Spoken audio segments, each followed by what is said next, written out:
बहुत पहले वृंदावन में एक गरीब साधु रहते थे। वो भगवान कृष्ण के बहुत बड़े भक्त थे। वो घर घर जाकर लोगों से भिक्षा मांगते थे। लोग उन्हें भोजन या पैसे देते थे और वो आशीर्वाद। भगवान कृष्ण ने एक दिन उनकी परीक्षा लेने का निर्णय किया। एक दिन जब वो साधु नदी के किनारे चल रहे थे, तभी उन्हें सोने के सिक्कों से भरी एक पोटली मिलती है। वो बहुत खुश हो गए और वो पोटली अपने पास रखने का निर्णय किया। घर जाते समय उन्हें रास्ते में एक भिखारी मिला। भिखारी ने भोजन अथवा पैसे की भीख मांगी, पर साधु ने उसे कुछ भी नहीं दिया।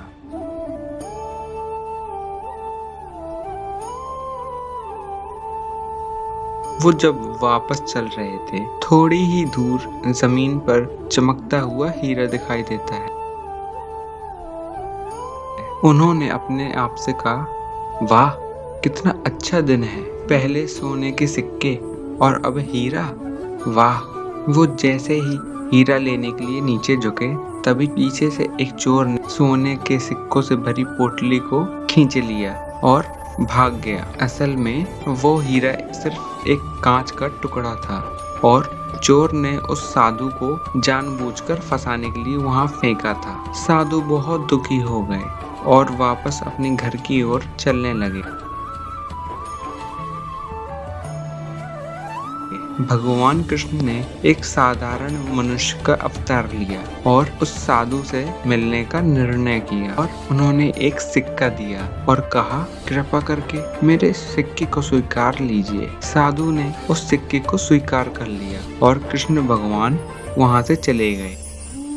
चलते चलते साधु सोच रहे थे, इससे क्या करूंगा? ये सिक्का मेरे किस काम का है? इससे मैं क्या कर लूंगा? घर जाते समय साधु को एक मछुआरा मिला और मछुआरे के जाल में 2 मछलियां फंसी हुई थी। साधु को उन पर बहुत दया आई, इसीलिए साधु ने मछुआरे को वो सिक्का दिया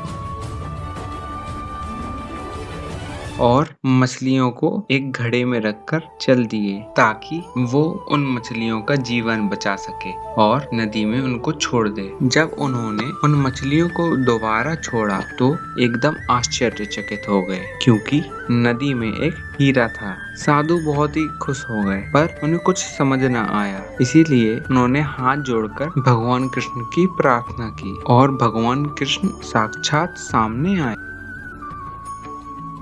हे प्रभु, ये सब क्या हो रहा है? मुझे कुछ भी समझ नहीं आ रहा। और भगवान कृष्ण ने कहा, मछलियां जब पानी में थीं, तब उन्होंने भूल से वो हीरा निगल लिया और तुमने उनका जीवन बचाया तो वो हीरा तुमको मिला।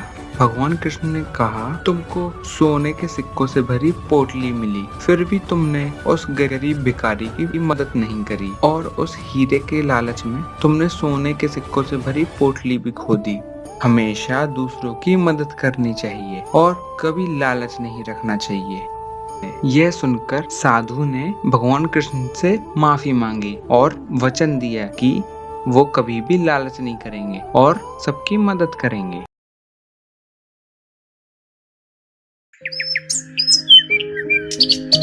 ये कहानी है रामू पकौड़े वाले की। रामू और उसकी पत्नी सुनीता दोनों मिलकर पकौड़े बेचा करते हैं। रामू के पकौड़े इतने प्रसिद्ध थे, जो एक बार खाता था वो बार बार आता था।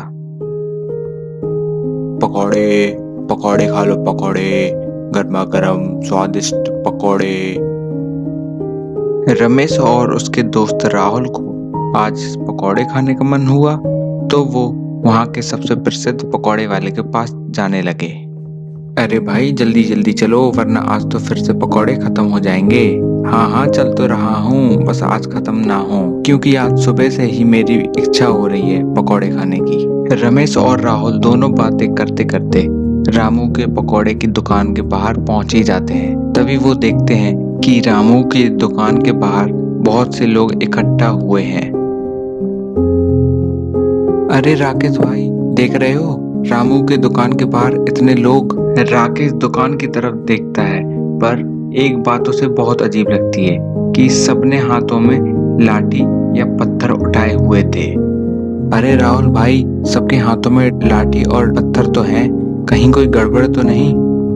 राकेश दुकान की तरफ देखता है, पर एक बात उसे बहुत अजीब लगती है कि सबने हाथों में लाठी या पत्थर उठाए हुए थे। राहुल और राकेश को कुछ समझ आता, पर उससे पहले ही भीड़ पकौड़े वाले के ऊपर लाठियों और पत्थर की बरसात करने लगी थी और उसके सर से खून भी निकलने लगा। वो लोगों के सामने गिड़गिड़ाने लगा और हाथ जोड़कर माफी मांगने लगा। आह, छोड़ दीजिए मुझे। आह, तुम्हें छोड़ दूं हैं ताकि तुम ये घटिया काम दोबारा कर सको? तुम्हें छोड़ना मतलब तुम्हें गलत काम करने की छूट देना। ये सुनकर रामू तेजी से भागने लगा ताकि लाठियों से उसकी दोबारा पिटाई ना हो।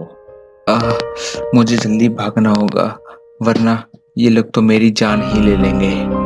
रामू आगे आगे भाग रहा था तो भीड़ उसके पीछे पीछे भाग रही थी। वहीं राकेश और राहुल को कुछ समझ ही नहीं आ रहा था कि आखिर ऐसा हो क्यों रहा है और सब रामू को बेशरम पकौड़े वाला क्यों कह रहे हैं। तो ये सब समझने के लिए हमको समय में पीछे जाना पड़ेगा।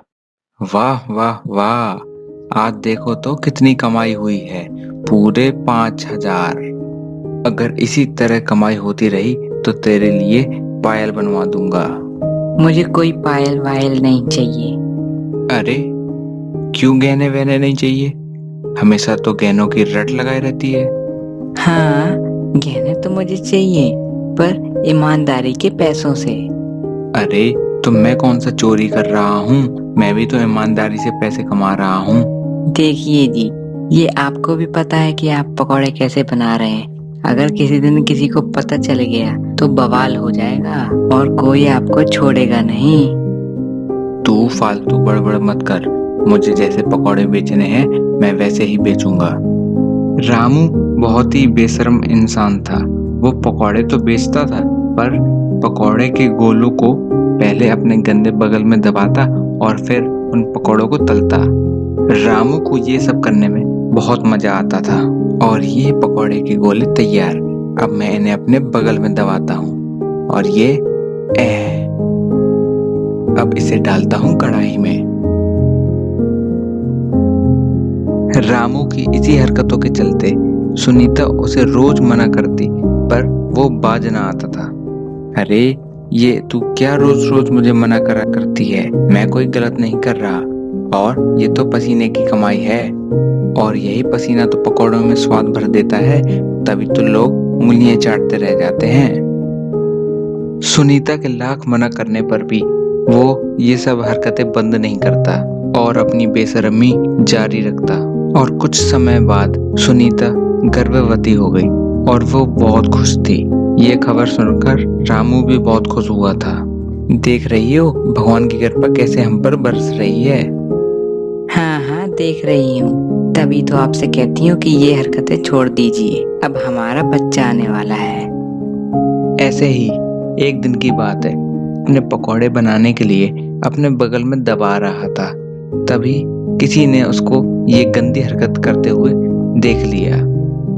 अरे ये रामू क्या कर रहा है? छी छी छी, ये ऐसे पकौड़े बनाता है? मुझे तो देखकर ही उल्टी आ रही है, छी। उसने चुपके से रामू का वीडियो बना लिया और पूरे गांव में वायरल कर दिया, और जिसने भी वो वीडियो देखा उसको उबकाई आने लगी और सबको बहुत गुस्सा भी आया, और गुस्से से सभी लाठी और पत्थर लेके रामू की दुकान के बाहर खड़े हो गए और उसकी पिटाई लगाने लगे। तभी उसकी बीवी सुनीता भाग भाग कर दुकान के पास आती है और हाथ जोड़कर कहती है, देखिए, मैं जानती हूँ कि इन्होंने आपके विश्वास के साथ खिलवाड़ किया है, पर अगर आप इन्हें मार देंगे तो मेरे बच्चे का क्या होगा जो इस वक्त मेरे पेट में है। उस गर्भवती महिला को गिड़गिड़ाते हुए देख लोगों का मन पसीज गया और रामू को एक वादे के सहारे छोड़ा कि वो उस गांव में अब कभी भी दुकान नहीं लगाएगा। रामू को हमेशा ही उसकी गलतियों के लिए समझाया जा रहा था, पर अंत में उसे अपने कर्मों की सजा मिल ही जाती है।